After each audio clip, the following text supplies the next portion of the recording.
galera! Tudo tranquilo? Bora começar mais uma aula? Para que vocês aproveitem da melhor forma, eu vou te dar algumas dicas. Antes de tudo, procure um ambiente adequado em que você se sinta confortável. Tenha cuidado com os ruídos, eles podem tirar a sua atenção no meio da aula. Ajuste o volume do seu dispositivo e dê preferência por ouvir o áudio pelo fone de ouvido. Pegue papel e caneta para fazer anotações ou utilize seu computador ou smartphone para marcar pontos importantes da aula. Utilize o chat nos momentos adequados e colabore. Sua participação é muito importante. Mantenha o foco e atenção na aula e lembre-se de que o caminho até a residência dos seus sonhos está cada vez mais próximo. Aproveite e bora pra cima!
Um diferencial importante que a Medway tem é a relação bem próxima, né, que os professores têm com os alunos.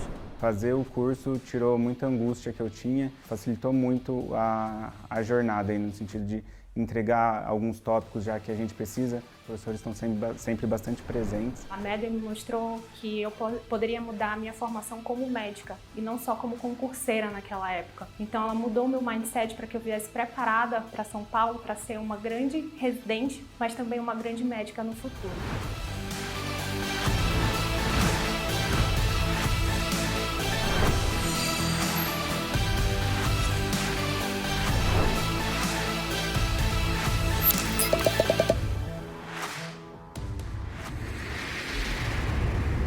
Fala galera, como é que vocês estão?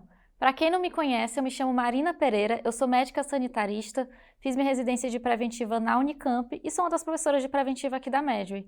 Hoje a gente está aqui para inaugurar a nossa cobertura de prova do Einstein. Então, vou começar hoje falando sobre as apostas de preventiva que a Medway tem para o Albert Einstein, mas só explicando aqui para vocês, porque esse é o primeiro vídeo que a gente está trazendo aqui de cobertura do Einstein, como é que vai funcionar então a nossa semana.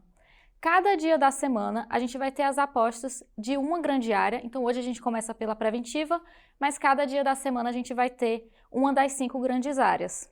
E aí no sábado, na véspera da prova, a gente vai ter as dicas de última hora, e aí a gente vai ter todas as grandes áreas, uma depois da outra, no mesmo dia, para vocês irem ali tranquilos para a prova, tendo essa revisão de alguns assuntos importantes, mas sem neura, sem pira, só para ficar lá de boinha com a gente nesses últimos momentos. E aí depois, no próximo dia, vocês têm já a prova do Albert Einstein.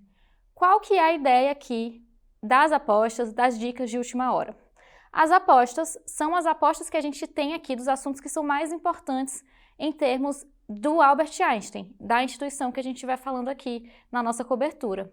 Então aqui a ideia não é a gente falar sobre tudo dentro de cada foco que a gente está trazendo, até porque não é esse o momento, né? Vocês vão entrar aqui para realmente ter um último olhar sobre alguns pontos importantes que a gente tem como apostas, ok? E aí nas dicas de última hora são algumas dicas pontuais que a gente quer dar para vocês relembrarem no dia anterior. Volto a falar, é para vocês assistirem tranquilos, sem neuro, a gente não quer estressar vocês para a prova no dia seguinte. Fechou? Então, sem mais delongas, bora entrar aqui nas apostas de preventiva do Einstein. Antes de tudo, como que é preventiva no Albert Einstein? De modo geral, a prova é uma prova papo reto. Então aqui a gente vai ter enunciados curtos, a gente vai ter também perguntas diretas. Quando a gente vê a forma como as perguntas vêm, existem algumas questões, em sua maioria, né, existem questões com um termo conceitual. Então, são questões que vão cobrar de vocês, que vocês conheçam os conceitos das coisas, ok? Então, por exemplo, em epidemias e pandemias, eles vão querer o conceito de virulência, nesse sentido de conceitual. Mas, em alguns outros focos, eles vão cobrar coisas mais decorebas. Então, aqui eles têm, por um lado, questões conceituais, por outras, questões mais decorebas. Tá certo? Então, o que vale a pena relembrar para o Einstein, que é o que eu vou trazer para vocês aqui durante a aula? Em primeiro lugar, perfis e indicadores demográficos, os determinantes sociais em saúde. Em segundo lugar, os tipos alternativos de gestão dentro do nosso foco de SUS. Em terceiro lugar, algumas especificidades dos ensaios clínicos, algumas coisas conceituais aqui dentro do nosso foco de estudos epidemiológicos. Depois, alguns conceitos específicos, mas dentro de epidemias, endemias e pandemias. E, por fim, alguns casos específicos também na notificação. Então, percebam que o Albert Einstein ele gosta de trazer alguns conceitos mais específicos que não são normalmente cobrados em outras provas, em outras instituições, certo? Então, simbora! Primeiro assunto, então, que eu vou falar para vocês é sobre os determinantes sociais em saúde, que faz parte do foco de perfis e indicadores demográficos. Gente, o que o Einstein cobra aqui? Como eu falei para vocês, ele traz aí alguns conceitos específicos, né? Mas vamos entrar então primeiro para vocês relembrarem o que são os determinantes sociais em saúde. Os DSS, eles vão ser fatores não médicos, então são fatores que não necessariamente são aqui de doença, de medicina, que vão influenciar nos resultados da saúde de uma pessoa ou de uma população. Então aqui vão ser condições nas quais as pessoas nascem, crescem, trabalham, vivem e envelhecem, que não necessariamente estão relacionadas diretamente à medicina, à saúde como de modo geral. Então, são outros fatores que vão ter aí uma determinação na saúde dessas pessoas. E aí, aqui a gente tem que relembrar com vocês o modelo de Dahlgren e Whitehead, que é um modelo que a gente chama até de casca de cebola, porque ele vai do mais individual para o mais coletivo, para o mais amplo. Então, aqui a gente tem, como vocês veem, ó, idade, sexo, fatores hereditários, que é mais individual, é de cada pessoa. Por fim, a gente termina com as condições socioeconômicas, culturais e ambientais gerais, que é mais global, o mais global possível. E vamos relembrar como que a gente divide isso. Então, a gente tem aqui, nessas 3 cascas aqui da cebola, a idade, sexo, fatores hereditários, a gente tem estilo de vida dos indivíduos e rede social e comunitária. Esses 3 níveis é o que a gente chama de fatores intrínsecos, que são vinculados a cada indivíduo. Então, eu sou um indivíduo que tem minha rede social, que tem minha rede comunitária, eu tenho meu estilo de vida, eu tenho aqui minhas características também. Então, isso são coisas individuais. O segundo ponto é os fatores intermediários, que são esses fatores aqui que a gente chama de condições de vida e de trabalho, que são todos esses fatores que estão aqui assinalados em vermelho. Por exemplo, a educação, como é o ambiente de trabalho, desemprego, são coisas que estão mais ali intermediárias, não são específicas exatamente de uma pessoa só. Por fim, a gente tem o que a gente chama de macrodeterminantes, que é o que eu falei para vocês, que é mais coletivo, mais amplo do que os outros 2 níveis aqui da nossa casca de cebola, que são os últimos aqui, que são as condições socioeconômicas, culturais e ambientais gerais. São coisas que estão ali sendo importantes para todas as pessoas que vivem naquele local, naquele país, por exemplo, né? São coisas mais amplas mesmo, que englobam todas as pessoas, ok? Mas aqui o Einstein cobra uma outra divisão, que é bem específica aqui, cobrada nessa instituição, que é uma divisão em determinantes estruturais e determinantes intermediários. Os determinantes intermediários, eles vão ser igual aos determinantes intermediários que eu falei para vocês anteriormente. Então, são aquelas condições de vida e de trabalho, redes sociais e comunitárias, é aquela parte intermediária ali, tá certo? Mas os determinantes estruturais vão ser o quê? São determinantes que geram uma estratificação social. Então, eles geram uma estrutura específica em uma população, que é uma estrutura social. Como, por exemplo, a estrutura de classes, ter essa divisão entre classes, onde a gente tem pessoas muito ricas e pessoas muito pobres, por exemplo. A distribuição de renda também, ela gera aqui, ela é um determinante que é estrutural e traz uma consequência para a saúde das pessoas. O racismo também é um outro exemplo aqui que a gente pode trazer, ok? Então, Einstein cobra essa divisão aí mais diferente, mais específica, certo? Entrando no nosso segundo ponto, a gente tem aqui as formas alternativas de gestão dentro do foco do SUS. Pessoal, isso aqui é uma coisa que vocês sempre têm dúvidas, por isso que eu quis trazer para vocês de uma forma bem resumida, bem direta, mas ao mesmo tempo completa. Então, bora ver então como que a gente divide essas formas de gestão. Mas antes disso, o que é isso? Do que eu estou falando? Vamos olhar para o nome aqui. Alternativas de gestão. Então, a gente quer gerenciar alguma coisa dentro da saúde, algum serviço, etc. Mas como é que a gente vai fazer essa gestão desse local? A gente tem a gestão comum, que é aquela gestão que a gente faz, que o próprio Estado e município faz, correto? Mas a gente tem formas alternativas de gerenciar um certo serviço, uma certa fundação, o que for. Então é isso que a gente vai ver aqui. Bora entrar então agora. A gente tem então a gestão que a gente chama de administração direta. Isso é quando não existe uma personalidade jurídica própria daquela instituição. Então aqui a gente está falando do quê? Da união dos estados e dos municípios. É aquela gestão normal que eu falei ali para vocês quando eu estava começando a falar aqui. Então aqui eu estou falando da prefeitura, do estado, do Ministério da Saúde, da união estado e município mesmo, ok? A administração direta. E aí a gente tem uma administração indireta, que é o segundo tipo, são só esses dois, tá? E a administração indireta, a gente vai ter que diferenciar entre direito público ou direito privado. Então, aqui, na administração indireta, já existe uma personalidade jurídica própria, que é o que não existe na administração direta, ok? Então, vamos lá, diferenciar o que é direito público e direito privado. Direito público são esses serviços, essas administrações que vão exercer uma atividade pública que é descentralizada, mas ela implica o uso de poder do Estado ou poder de polícia. Então, não é qualquer pessoa que vai poder exercer essas atividades. Então, para essas atividades que precisam ser exercidas pelo Estado ou pela polícia, a gente precisa que seja aqui uma administração indireta de direito público, ok? Ou uma administração direta mesmo. Então, ou uma indireta de poder público, ou uma direta, né, que aí já é o poder público mesmo que está cuidando daquilo ali, certo? Por que eu falei aqui de descentralizada? Porque, de modo geral, a administração direta, ela costuma ser muito centralizadora.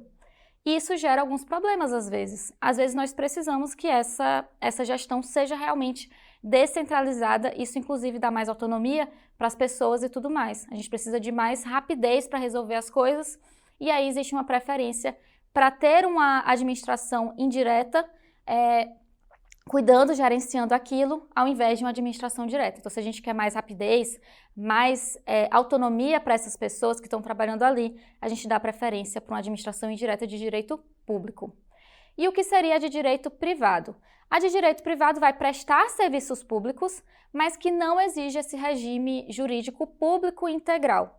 Então, se eu não tenho essa necessidade de ser um serviço que tem que ser realizado pelo poder do Estado ou da polícia, eu posso fazer mão de uma administração indireta de direito privado, que é como eu falei, que vai prestar esse serviço público para a população, mas não existe ali uma grande necessidade de ser um poder do Estado ou de polícia. Fechou? Isso aqui é para vocês começarem a compreender. Então, nós vamos ter dois tipos de administração, direta e indireta, e dentro da indireta a gente vai dividir entre indireta de direito público e indireta de direito privado. E aí, vamos entrar mais a fundo nessa concepção. Então, direta aqui, tranquilo, união, estados e municípios. Aí a gente entra aqui na indireta. E aí a gente vai ver se a pessoa jurídica é de direito público, e aqui eu trouxe um exemplo da autarquia, e eu trouxe também alguns exemplos de pessoas jurídicas de direito privado. Então aqui, dentro da administração indireta, em que a pessoa jurídica é de direito privado, a gente vai ter alguns exemplos. Uma empresa pública de direito privado, que essa já é simples de entender porque está no nome, serviço social autônomo, que a gente pode chamar de SSA, e as organizações sociais de saúde, que são as OS. OSS seria porque esse último S aqui é saúde, né? Então eu posso ter só organização social, se é especificamente da saúde, vira OSS. Fechou? esses são exemplos, mas vamos entrar um pouquinho mais a fundo. Vamos pegar esses 4 exemplos aqui e vamos falar um pouco mais sobre eles, que eu sei que esse assunto vocês têm dúvida. Trouxe alguns exemplos de autarquia. Olha só o que a gente tem de autarquia aqui no Brasil. A Anvisa é uma autarquia, o INSS, o IBGE e a Anatel. Lembra que eu falei que alguns pontos vão precisar ter mais autonomia, ser mais descentralizados, para poder agir com mais rapidez? A Anvisa é um excelente exemplo disso. Então, essas instituições aqui, elas vão ter mais poder de gestão, porque elas vão possuir uma administração e financeiro descentralizadas. Não que elas fiquem soltas, elas vão ser criadas por lei, elas não são criadas aleatoriamente, tem que ter uma lei ali criando essas agências, essas instituições aqui, mas elas têm uma possibilidade de ter mais autonomia. Então, isso é uma autarquia. Lembrando, ela é administração indireta, mas com a pessoa jurídica pública. E vamos entrar aqui agora nos exemplos de pessoa jurídica privada. Dentro da empresa pública de direito privado, a gente tem um exemplo grande que é a EBSER. Um outro exemplo lá do Rio Grande do Sul, que é o Grupo Hospitalar Conceição. Então, a EBSER, que cuida ali dos hospitais universitários, né, elas são criadas por lei específica. Então, aqui, elas têm esse direito privado, então ela é menos pública, digamos assim. Serviço social autônomo, a gente vai ter como exemplos o Senai, o SESC, o SEBRAE e a Rede Sara. E aqui, tanto o serviço social autônomo quanto a organização social não vão ter fins lucrativos. Mas vamos ficar aqui no SSA por enquanto. Então, ela não tem fins lucrativos, ela tem como finalidade algum serviço social. Então, percebam que todas aqui estão ligadas a serviço social e elas vão ser criadas por uma lei específica. Vai ter uma lei criando essa instituição, esse serviço aqui. E, por último, a organização social. Como exemplo, nós temos aqui o Sírio, Santa Marcelina. Vão ser organizações que vão ter esse título cedido a essa associação, fundação privada, para ter uma parceria com o Estado ali, o poder público no caso, a longo prazo. Então, a gente tinha lá o Sírio conseguiu ali esse título de organização social para prestar um serviço para o poder público a longo prazo. Digamos que tem uma organização social que ganhou ali ganhou esse título para gerenciar a atenção primária à saúde do município de São Paulo. Isso é real. Então, ela tem aí esse título concedido de ser uma organização social em saúde para que ela possa exercer ali essa gestão da atenção primária à saúde, ok? Então, fechando aqui esses exemplos de administração, tipos alternativos de gestão dentro da saúde, beleza? Próximo, a gente entra aqui nos estudos epidemiológicos e eu quis trazer alguns conceitos específicos para vocês relembrarem dos ensaios clínicos. Então, o primeiro conceito que eu quero lembrar para vocês é o conceito de controle. O controle, ele vai servir para comparar os resultados ali da minha pesquisa com o grupo intervenção. Então, relembrando, se a gente está dentro de um ensaio clínico, o ideal é que a gente tenha um ensaio clínico controlado. Então, a gente vai ter o nosso grupo que está recebendo a intervenção, digamos que seja um medicamento, e a gente vai ter um outro grupo para eu comparar com esse grupo que recebeu a intervenção, que é o grupo controle. É isso que a gente fala de ser um estudo controlado. Por que isso é importante? Porque só com o grupo controle eu vou ter a segurança de dizer que o resultado daquela intervenção, por exemplo, que aquele medicamento é bom, tem uma boa eficácia, só com o grupo controle eu vou poder dizer que realmente esse resultado que eu encontrei é por conta daquele medicamento, porque eu consigo fazer essas comparações, consigo fazer realmente, de fato, os cálculos estatísticos para compreender aquele resultado, certo? Então, é muito importante aqui para os ensaios clínicos a gente ter esse controle, esse grupo controle. Próximo conceito é o conceito de randomização. Randomização vem de random, do inglês, né? Gastar aqui meu inglês com vocês. Ele vem de random, que significa aleatório. Então, é aleatorizar a nossa seleção dos participantes.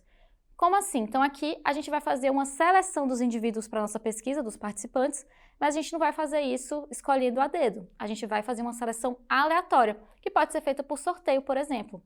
Ele é muito importante porque ajuda na prevenção do viés de seleção, que é o viés que a gente tem quando a gente vai selecionar os participantes. Então, faz muito sentido que ele haja ali dentro dessa prevenção desse viés de seleção. Por fim, a gente vai ter o conceito de mascaramento, que é quando a gente tem aqueles estudos duplo cego, simples cego. Mascarar um estudo é muito importante também para a gente controlar aqui alguns vieses do nosso estudo. Mas, Por que que a gente precisa... O que que é o mascaramento? É quando a gente, então, omite sobre qual grupo um certo participante pertence. Então, eu estou omitindo para alguém que aquele participante está no grupo intervenção ou que ele está no grupo controle. E aí a gente vai ter 4 tipos de mascaramento, e aqui o que vai definir isso é quem está sendo omitido ali, para quem está sendo omitida aquela informação. Vamos compreender então esses 4 tipos. Então, primeiro, o aberto, que na verdade é quando não tem mascaramento, né? Então todo mundo sabe a que grupo aquele paciente pertence. O paciente sabe, os pesquisadores sabem, os médicos que estão ali cuidando do estudo sabem também. Então todo mundo sabe quem é de quem. Isso aqui acontece geralmente quando a gente tem um estudo em que a intervenção não tem como a gente esconder que ela foi feita. Por exemplo, a intervenção é uma cirurgia. Não tem como eu fazer cirurgias, abrir a barriga de alguém e não fazer nada lá dentro porque ela é do grupo controle. Não. Então, quando acontece isso, não tem jeito, vai ser um estudo aberto mesmo. Próximo tipo de mascaramento é o simples cego. No simples cego, só uma pessoa não vai saber a quem aquele grupo, aquele paciente pertence. Geralmente, quem é essa pessoa? O paciente. Então, aqui, o paciente não vai saber a que grupo ele pertence dentro desse estudo.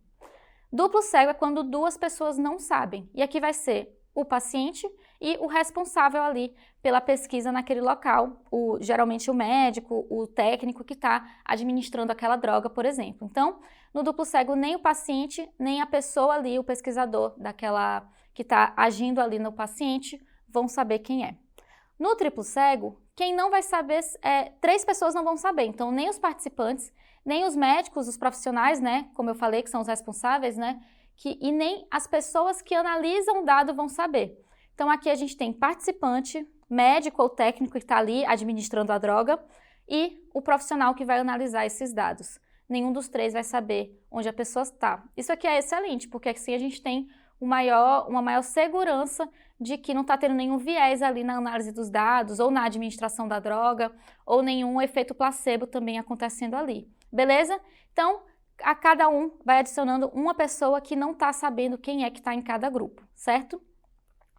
E aí a gente entra em alguns conceitos específicos dentro das epidemias, endemias e pandemias.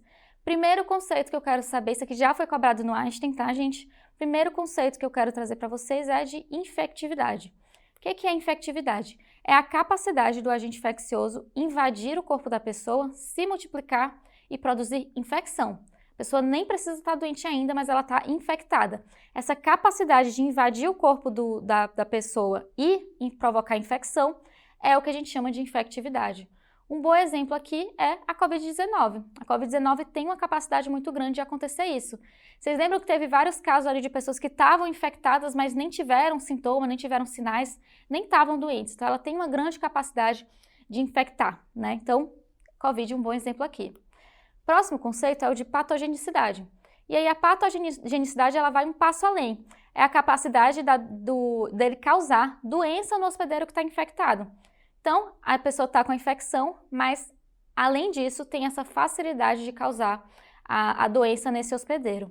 Um bom exemplo aqui é o sarampo. Então, o sarampo, quando a pessoa está infectada, a chance dela ter a doença de fato é muito grande. Posso ter uma doença que tem baixa infectividade, mas alta patogenicidade? Pode sim. São conceitos diferentes, características diferentes. Isso pode acontecer sim. Então, pode ter uma doença que ela não se instala facilmente no hospedeiro, ela não tem uma capacidade boa de infectar, mas depois que a pessoa está infectada, para gerar a doença é muito fácil, isso pode acontecer, certo? Então, os primeiros 2 conceitos são esses, vamos lá para mais alguns.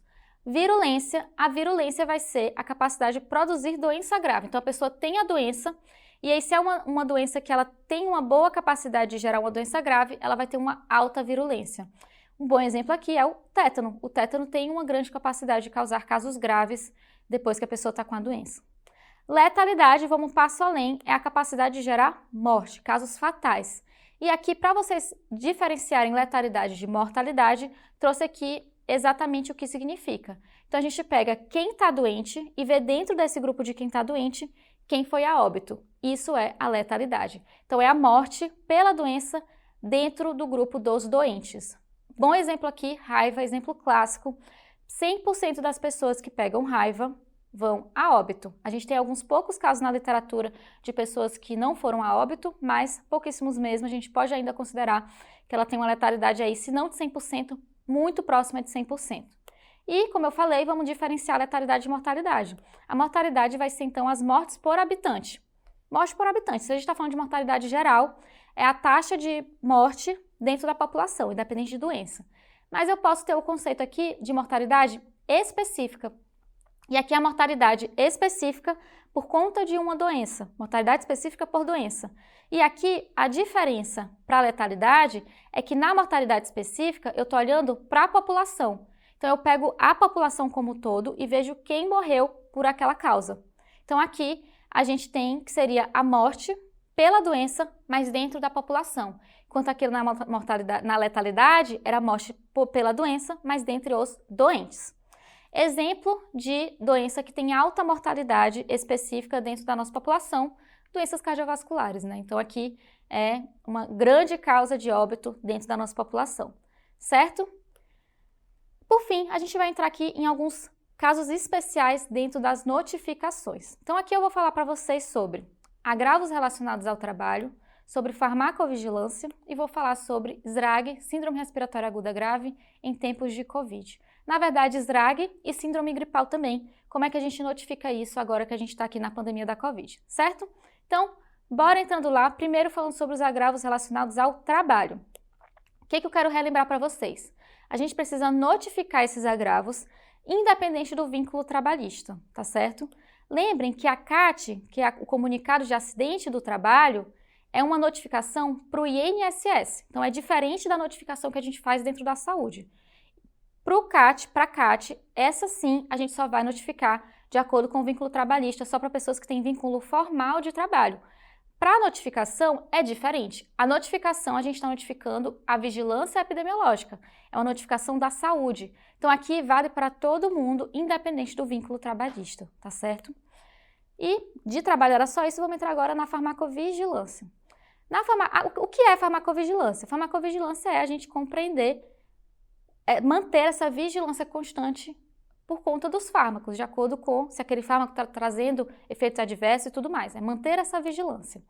E aqui então vai ser uma notificação que ela é espontânea quando a gente tem uma suspeita de uma reação adversa a medicamento ou se a gente tem uma suspeita de um desvio na qualidade de um certo medicamento.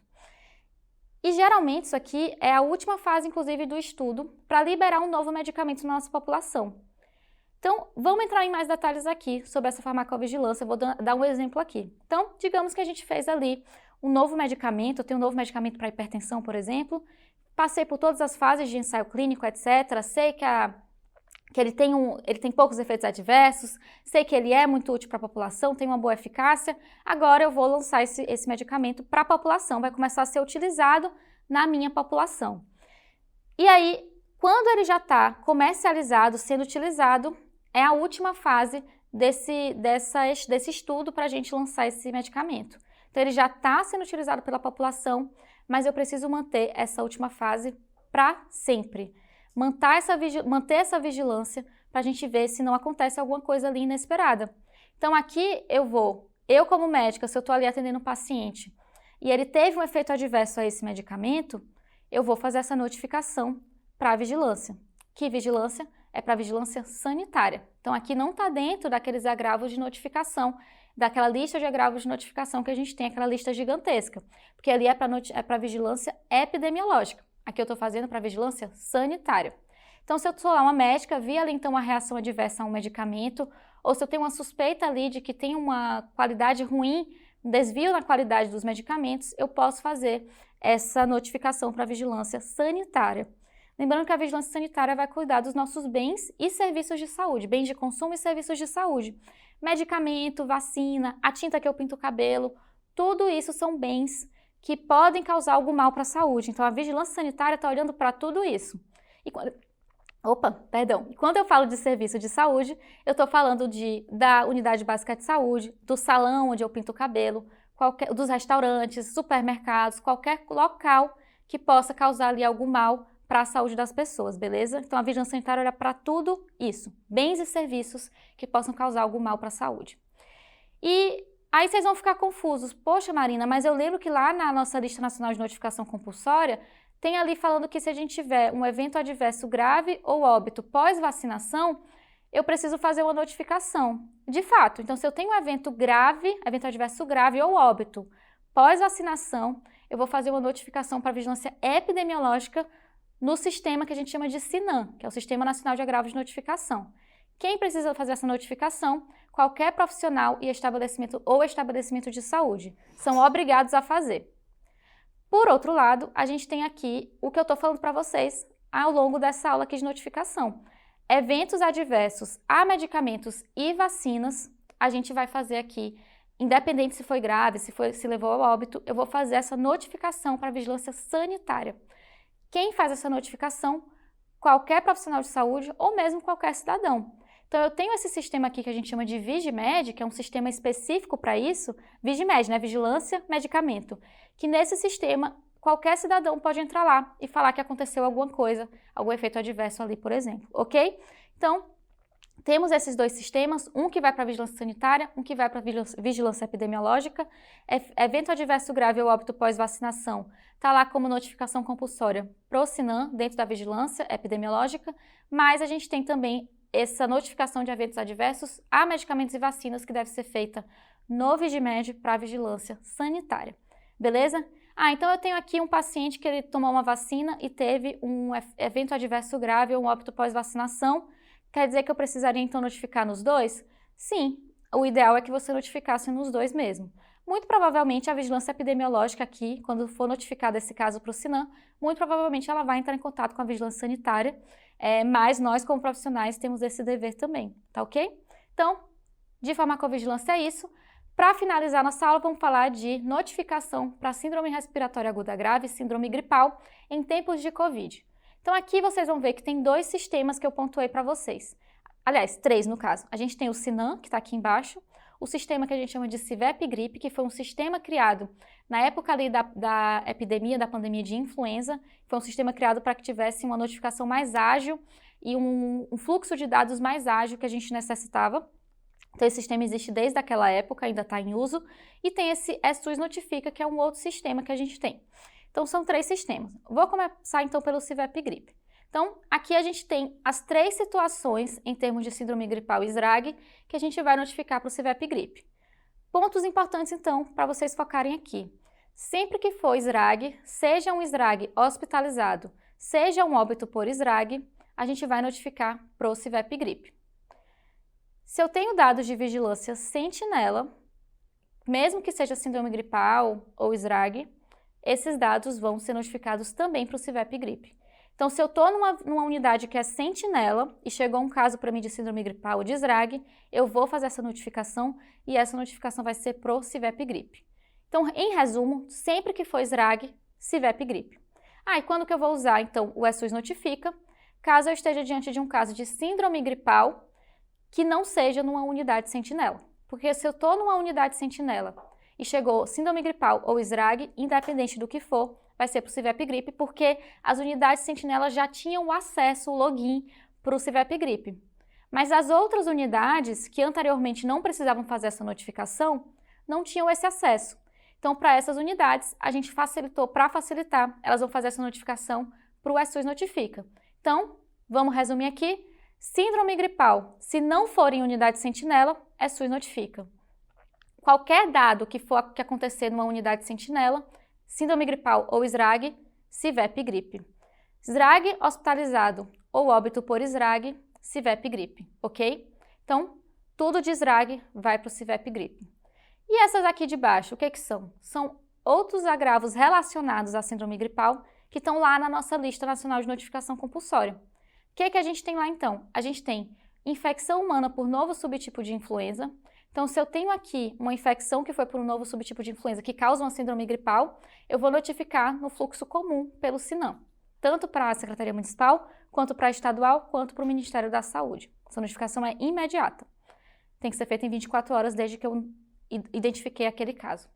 E se eu tenho uma SRAG, síndrome respiratória aguda grave, associada a um coronavírus, independente do tipo de coronavírus, aí a gente vai ter também que fazer essa notificação da mesma forma, imediata para as 3 instâncias. Isso daqui, esse ponto aqui, estava aqui antes da nossa pandemia de Covid-19. Isso já existia. Então, se a gente tiver qualquer caso de SRAG associado a um coronavírus, independente se for o 19 ou não, a gente vai notificar também para o SINAM. Isso tudo a gente está falando de vigilância epidemiológica, tá, gente? Fechou? Então, fazendo um mega resumão, então, se a gente está falando dessas 2 coisas aqui que já estavam lá na nossa lista de notificação, vamos notificar normalmente para o SINAM. Mas se a gente está diante de um caso de síndrome gripal ou SRAG, atualmente a gente tem que fazer essa notificação também ou no SUS Notifica ou no CIVEP Gripe. E aí como que eu vou saber qual sistema utilizar? Tudo que for SRAG, CIVEP Gripe. Tudo que for em unidade sentinela, CIVEP Gripe. Síndrome gripal que não foi em unidade sentinela, a gente vai colocar no SUS Notifica. Beleza? Finalizamos então aqui as nossas apostas da preventiva para o Einstein. Fica ligado porque no próximo sábado a gente vai ter dicas de última hora. Então a gente vai ter ao longo dessa semana, cada dia uma grande área trazendo suas apostas para o Einstein. Finalizamos no sábado com as dicas de última hora de todas as grandes áreas para que vocês cheguem tranquilos na prova no dia seguinte. Fechou?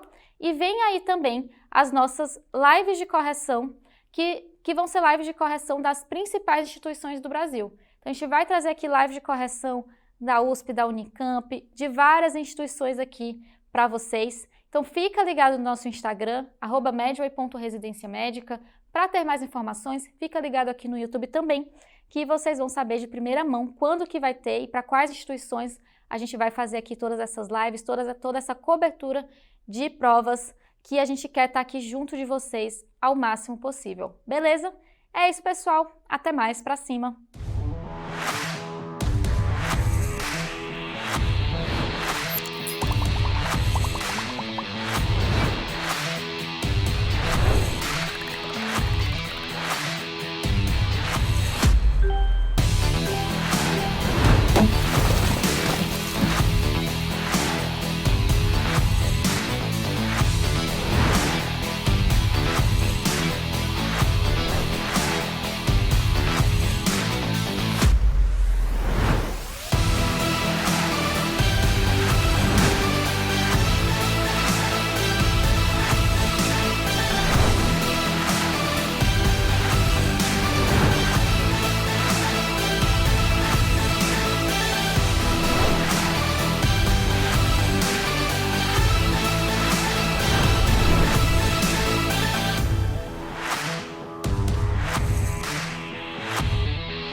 Um diferencial importante que a Medway tem é a relação bem próxima, né, que os professores têm com os alunos. Fazer o curso tirou muita angústia que eu tinha, facilitou muito a jornada aí, no sentido de entregar alguns tópicos já que a gente precisa. Os professores estão sempre bastante presentes. A Medway me mostrou que eu poderia mudar a minha formação como médica e não só como concurseira naquela época. Então ela mudou o meu mindset para que eu viesse preparada para São Paulo, para ser uma grande residente, mas também uma grande médica no futuro.